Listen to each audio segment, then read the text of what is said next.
All right, boys, look at the patch 1.8.0 patch note rundown for Throne and Liberty coming out November 20th, 2024.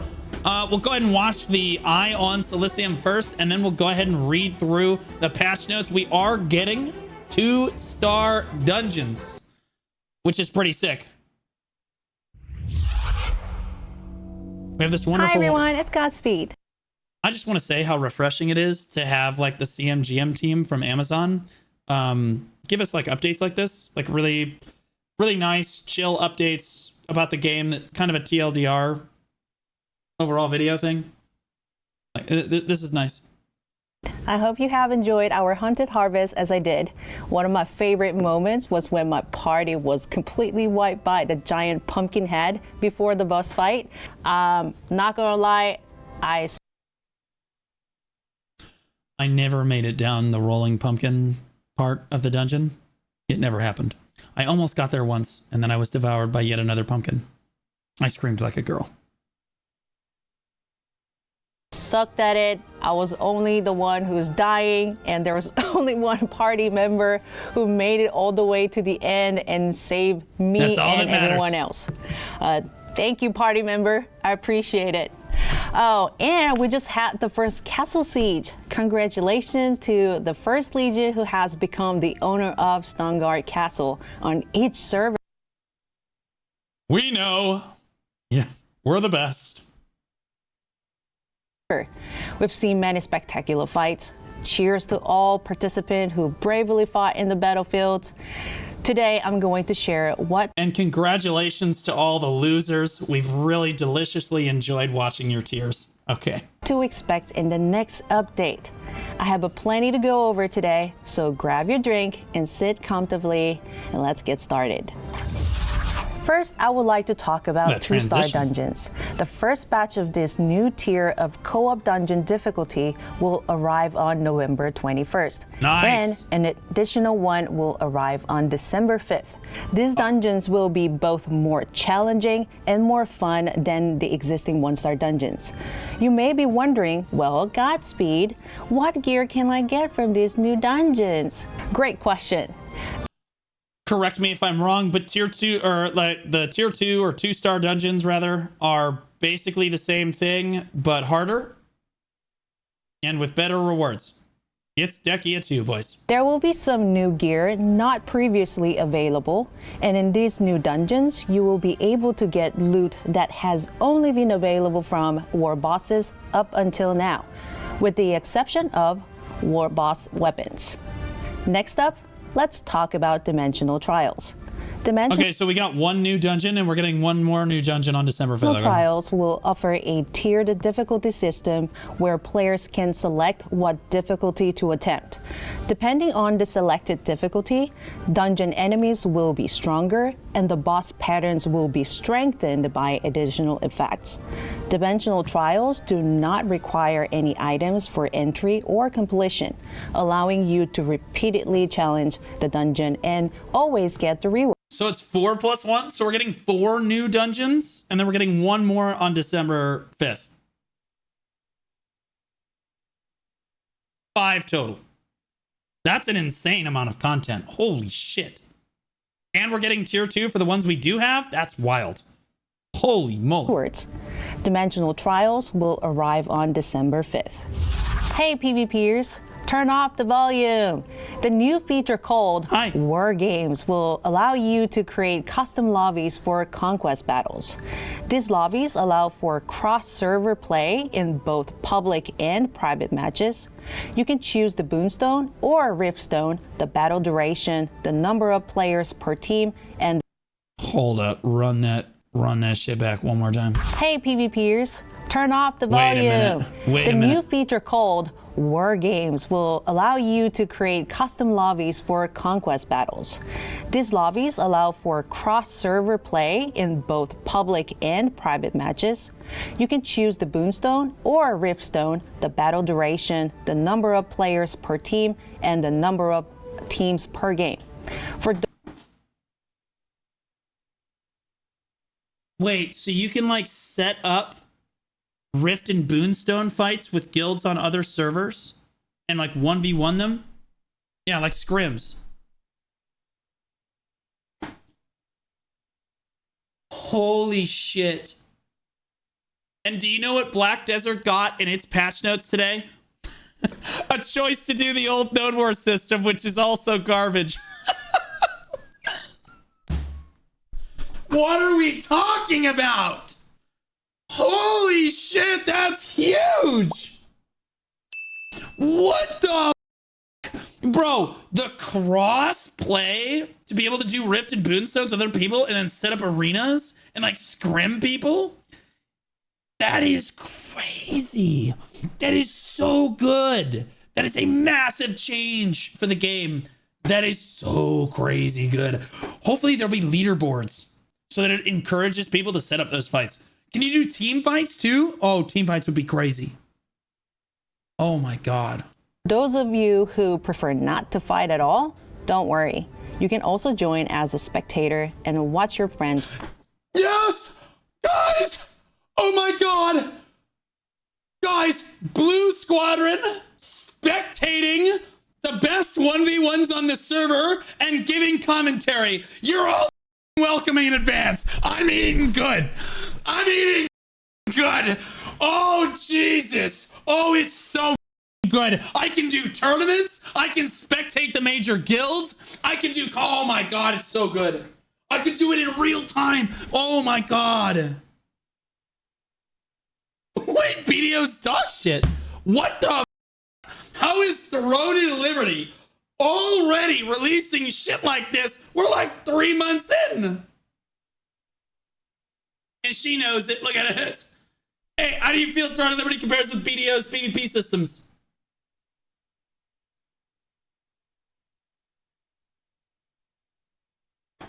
Does it though? Compare? Does it compare? Like, play. War games will also be available to play on December 5th. Last but not least, we will have a new in-game community feature, Solisium Sage, where veteran players can help less experienced players in their journey. Sages will have not only the icon visible on the minimap, but also have a dedicated chat channel to I should get that title because I'm basically just a walking ward anyway for my guild because everyone has me feuded. You can already see where I'm at on the map anyway. This would save everyone a feud target. Yeah, I feel that everyone on Cherno would be better off if they just made me a Solisium Sage. Then no one has to feud me. We're good. Share their knowledge. Before we wrap up, all of you should know winter is coming. We know how much... You can't say that. No, you're not allowed. No, you're not allowed to say that. That's copyrighted. They're already suing you. They're literally already suing you.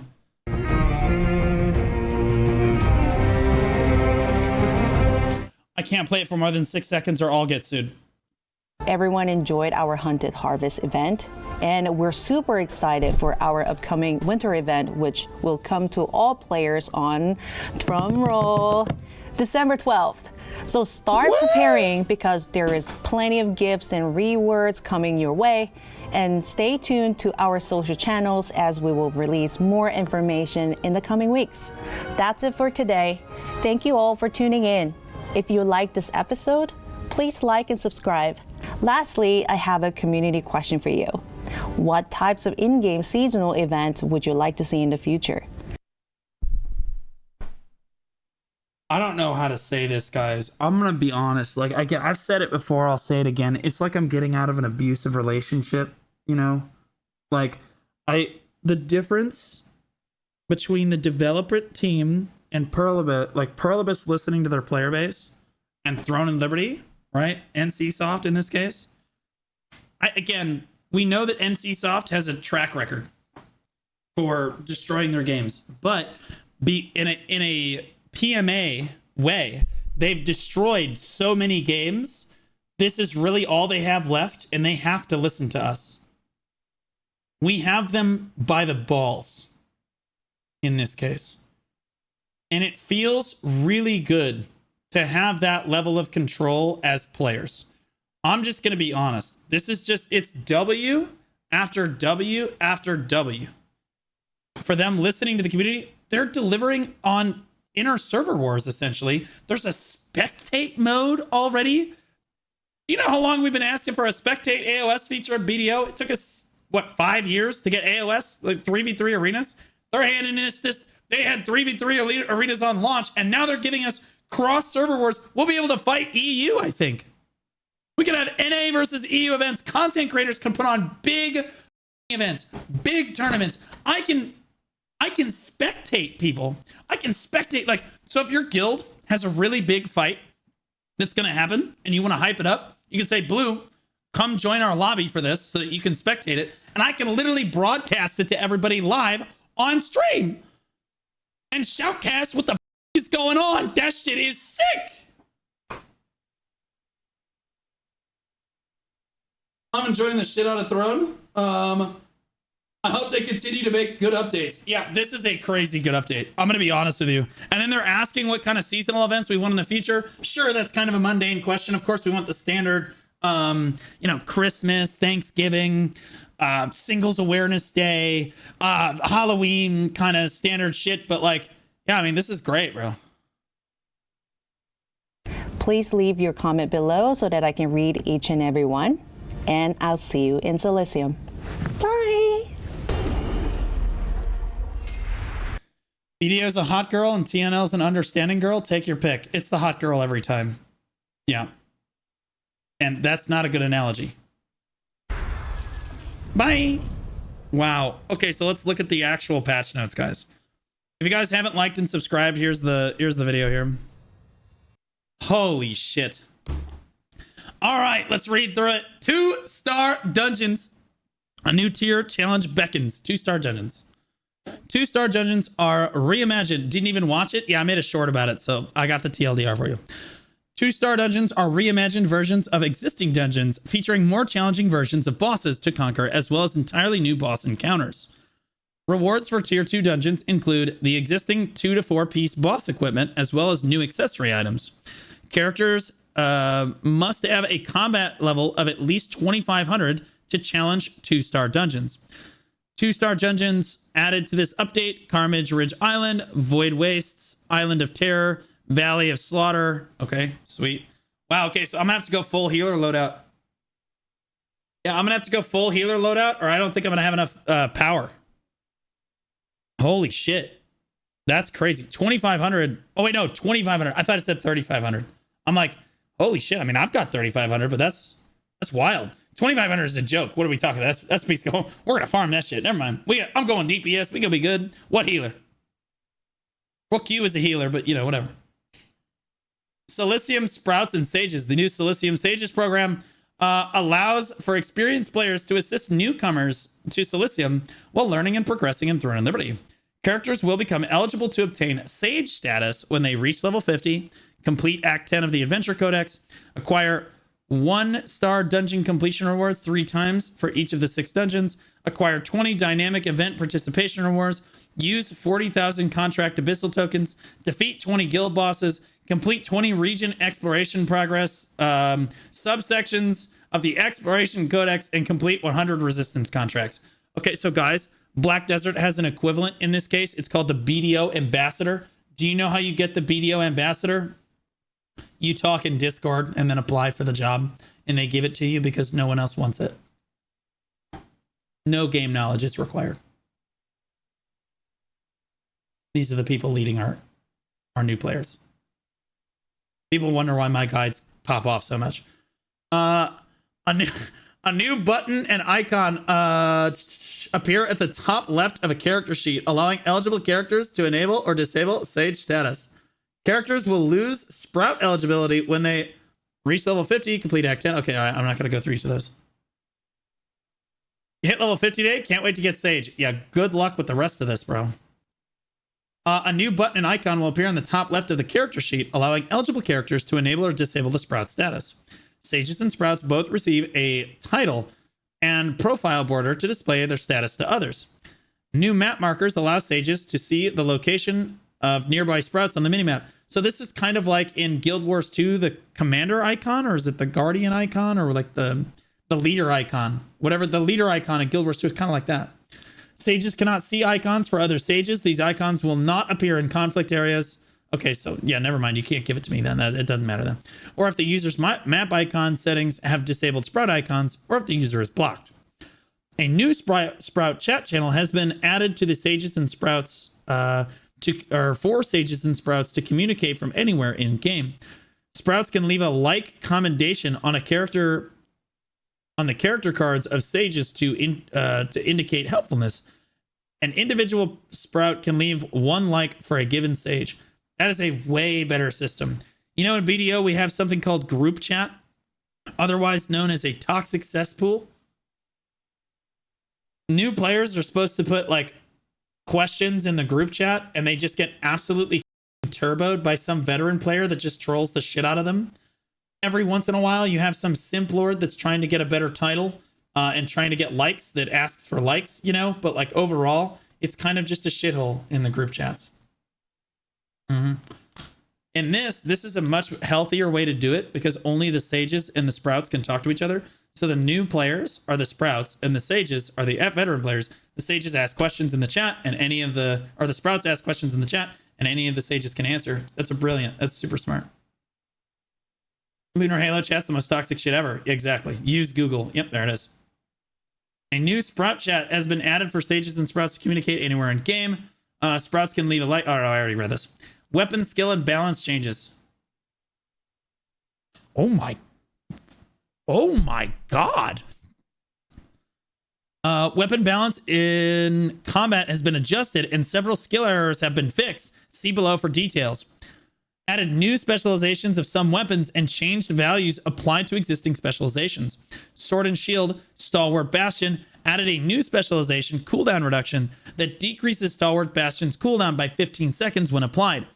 Cost 5 specialization points. That's good. That's a W. Sword and Shield. It's not like crazy or game breaking or anything, but it is a W.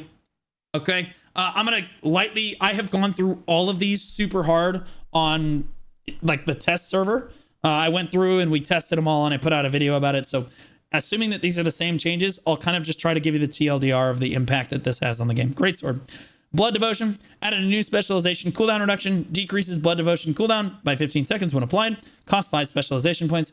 This is really good because Blood Devotion allows you, so what you do guys is you stand in your party and you do Blood Devotion and then you take the damage that your party members would have taken. I believe is how it works. And then, so a diver comes in, you use Stalwart Bastion from your SNS, or is it, you use the reflective thing, counter barrier, or whatever the reflecty shield thing. And then you use Blood Devotion, and essentially the spinner, the person the person doing the spinning, the little crossbows that constantly come in and kill you, yeah, he damages all 5 people at the same time. They instantly die. Yeah, it's counter barrier, or whatever the it's called. So you pop the counter barrier, you pop Blood Devotion, and then anybody that dives into your ball just instantly dies because you just reflect their damage back at them. It's crazy. It's amazing. So Blood Devotion getting a 5-second or a 15-second cooldown reduce allows you to do this more frequently. It helps you peel better. Devoted Shield now shows the skill range when the Devoted Sanctuary specialization is applied. Good. Precision Dash updated account. Updated to count as a Fury attack when the Bind specialization is applied. Vital Force added a tooltip notification for maximum health limit. Okay, the rest of those are whatever. No big deal. Dagger. Vampiric Strike. Increase the base damage and skill heal. Increase the damage for skill specialization, additional hit. Increase the value of vampirism on the specialization boost effects. This is good because, again, Dagger users can now get their health back a little bit more efficiently, give them a little bit more robustness in PvP. Frenzied Sword Dance added a new specialization. Area damage increases damage to all enemies within 3 meters of your arrival by 60% of base damage applied. Costs 3 specialization points. Yep, this is just a really big buff for daggers. This is just really good. Just good damage. People love that. People love that. Knife throwing. Increase the debuff applied that reduces incoming recovery effects. This is really big. And this is something big that they're going to, when we get to the staff changes, reducing incoming recovery effects. So like people not being able to heal you. Big deal in PvP. It makes tanks a lot more killable, a lot more approachable. Crossbow. Selfless Diffusion. Remove the specialization. Remove CC. Mana Exchange. Added the specialization. Remove CC. Cost 7 specialization points. Explosive Trap. Increase base duration. Improve duration bonuses provided by the specialization increase duration. Multi-shot decreases nimble leap cooldown by 15 seconds when used. So some of this is good. And most of this is kind of a nerf. Yeah, selfless diffusion, remove the skill specialization. That's a nerf. Mana exchange, added a skill specialization, remove CC. This is a good thing. So they're just taking it off of selfless diffusion, which is a good thing. I'm not going to get into the specifics. Putting it on mana exchange is a lot better in most cases, but solid. Cost 7 specialization points. Whew. Explosive trap helps cast more traps in PvP, so that's good. Multi-shot decrease nimble leap cooldown by 15 seconds when used. Yeah, so you're a little bit more mobile as crossbow too. So overall good. It's good because it has low cooldown. There you go. Longbow, healing touch. Okay, I can't believe Longbow didn't get nerfs to Flash Wave. He's wild. But the devs did say that they were going to nerf it. Longbow's healing touch now shares a cooldown with swift healing, rip healing touch users. Now stacks with other players' healing touch when used on friendly targets. Purifying touch. Increase the maximum effect stacks that can be removed when cleansing weakened CC effects. So guys, this healing touch change means that bow wand users are much less so the premier healing class in this game. It used to be that bow wand was the strongest healer in the game, and I would still say that they're the strongest, but it's not by such a wide margin anymore. The other healers just got a lot better with that nerf there. Purifying touch, increase the maximum effects that can be removed when cleansing CC effects. That's always good. Devoted shield effects change now creates a 3-second shield when a target is hit or below 30% health, 60-second cooldown. Okay. Solid. Solid. Staff. These are really big. This is crazy staff changes. Serial fire bombs. The specialization focus fire bombs now has an 80% chance to reduce the effect of healing by 80% for 6 seconds. So essentially, guys, serial fire bombs now makes it so that they can't heal their health back. Thank you for the news about flash waves. I got you. I'm your guide. Infernal wave. Adjusted the specialization Frenzied Lightning Wave to have 1 base activation and 1 additional activation for wet or frost. This is really big. We tested it again on the test server. You can basically make a bunch of opponents wet, or if it's raining, and have this just detonate on a bunch more people. It's a W change. It's a W change. Chain Lightning. Fix the specialization Chain Thunder so it no longer activates the crossbow's Mother's Nature's busting effect. Bowstring effect. No big deal. That's just a bug. Ice Spear. Fix the issue where the frost was applied for a shorter duration than intended. Fix the issue where the specialization Bind would always ignore defense and resistance to apply. F. Yeah, so I noticed that my Ice Spear was just always hitting them. Didn't matter. Didn't matter. No more. Judgment Lightning. The specialization consecutive use now has an 80% chance to debuff shield block chance for 30% on 4 seconds. What does that mean, Blue? What that means is that when you're kind of a tank buster, this is making staff a very tank busty style class. Okay. Tanks can't regenerate 30% of their guard when you hit them with essentially lightning skills, or Judgment Lightning in this case. So you're hurting their ability to block, you're destroying their ability to heal themselves. Very tank busty style class. Infernal Meteor. Increase the damage of the specialization Hellfire Rain, and adjusted the falling meteor to be more centered. Increase the specialization increase the specialization heal reduction debuff effect. Yeah, that's the best one. It was 60% before. I think it's 80% now. Frostmaster. Now, when landing a basic attack, it inflicts frost effects on the target within 3 meters for 3 seconds. Does not stack. Frostmaster is a much better passive with this change. You can now auto-attack several enemies and apply frost to all of them, and then basically proc your other effects from your other skills off of it. It's not bad. It takes a while to set up, though. I'm not sure how practical overall it's going to be, but it slows them too, so that's good. Wand. It wasn't underpowered. They just gave it way too much utility, in my opinion. Well, time will tell. I think they made it better. I don't think that everyone was using Frostmaster. I think that it's a solid change. Wand. This is the healers, boys. Clay's Salvation. That's the AoE heal in Wand. The specialization weaken removal now removes all stacks of a one type effect instead of one stack. So before, guys, Clay's Salvation had a skill specialization on it that would remove exactly one tick of poison, and then you would watch everyone die to the tyrant, to that lion at the end of the dungeon. Yeah, you'd watch everyone die anyway. Now it will remove all of the effects, basically. Like if you're poisoned, no matter how many stacks of poison you have, it will remove it as long as you have the skill specialization for it. Time for punishment specialization. Burning time now adds a debuff to shield block chance. That's really good. Karmic Haze fixed an issue. This is where this is the skill that people are using to get AoE sleeps on a lot of people, and I demonstrated this again on Global Lab or the test server. You would sleep one person and then cast Karmic Haze, and then every single person around them was automatically slept via Karmic Haze because it, spread the curse to everyone around them.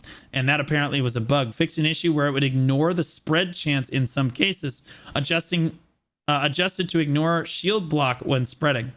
Okay, so it would like automatically spread to everyone no matter what, and now there's only a chance that it will spread.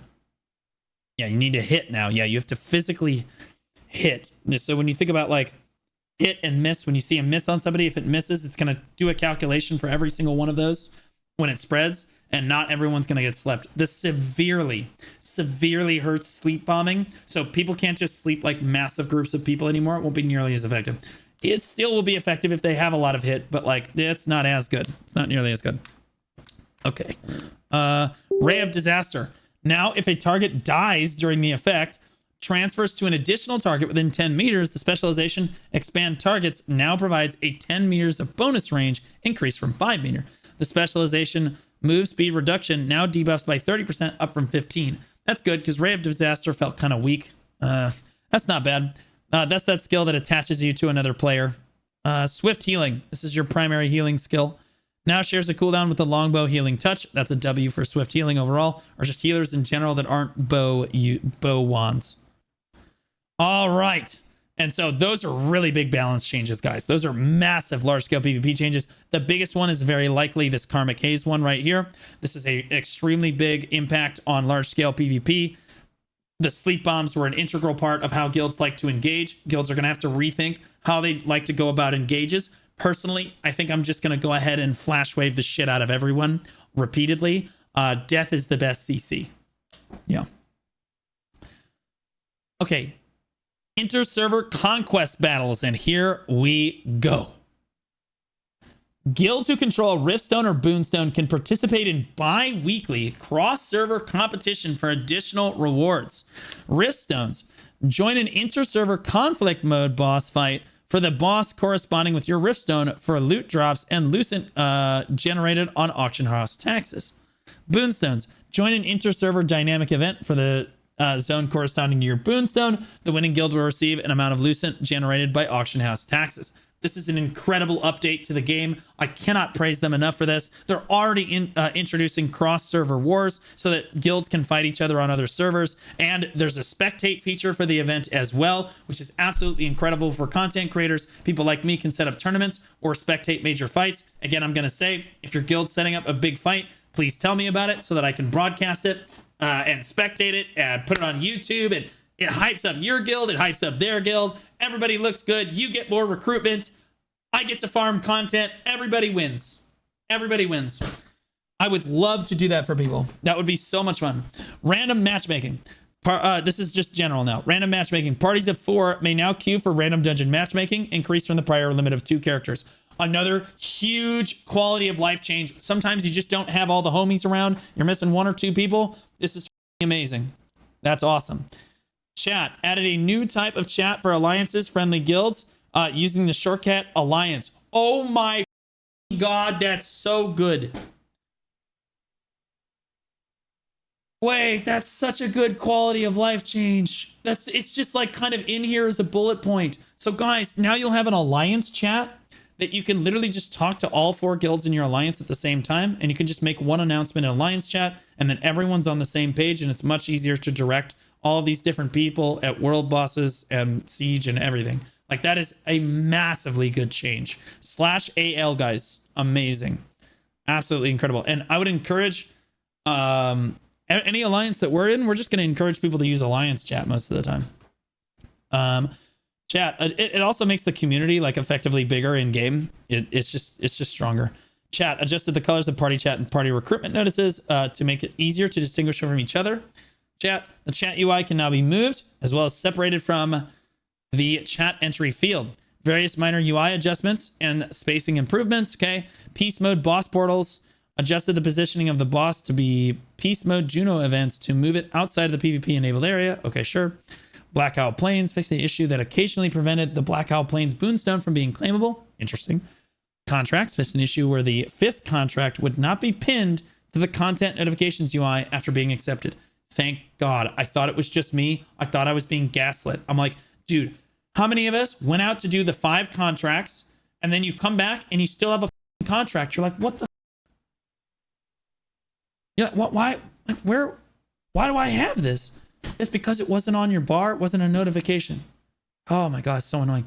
Codex, the happiest day ever. Fixed an issue causing a collection page to be inaccessible. Tooltips, fixed the issue causing item tooltips open from chat to be partially cut off.